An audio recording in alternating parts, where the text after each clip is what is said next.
Hi to all. ఈరోజు నోటికి జిమ్మనిచ్చి ఎవరైనా జ్వరంతో ఉన్నారనుకోండి, జిమ్మ బలేస్తుందండి. పుల్లగా కారం కారంగా ఉండి పప్పు గోంగూర చేసుకుందాము. మరి ఇంకెందుకు ఆలస్యం.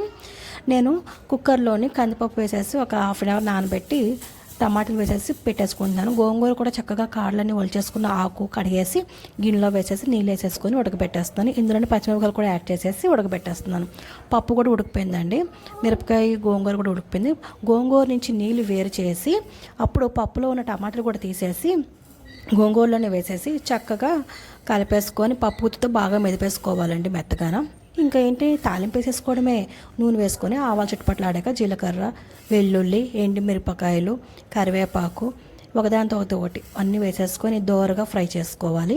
ఈలోపు గోంగూర నీళ్ళు ఉన్నాయి కదండి, ఆ నీళ్ళు గోంగూర మిశ్రమంలో చక్కగా వేసేసి కలిపేసి ఈ తాలింపు ఉంది కదండి, ఆ తాలింపులోని వేసేసుకోవడమే. ఫుల్ ఐరన్ రిచ్ ఫుడ్ అండి గోంగూర. ఇందులోనే పసుపు, కారము, రుచికి సరిపడా ఉప్పు వేసేసుకొని కలిపేసుకున్నాక కాస్తంత మెంతిపిండి కంపల్సరీ అండి, బాగుంటుంది టేస్ట్ మెంతిపిండి వేసేసుకున్నాక పప్పు ఉడికిపోయిన పప్పు ఉంది కదండి, అది కూడా వేసేసుకొని కలిపేసుకొని ఒక 5 minutes చక్కగా మిశ్రమానికి అంతా ఉప్పు కారం పట్టేటట్టు కలిపేసుకున్నాం అనుకోండి, ఇంతేనండి మన ఈజీ పప్పు గోంగూర రెడీ అయిపోతుంది. లాస్ట్లోని ఉడికిపోయింది అన్నప్పుడు పచ్చి ఉల్లిపాయ ముక్కలు వేసేసుకుంటే టేస్ట్ ఉంటుందండి. ట్రై చేయండి please. Like, share, subscribe. Thank you.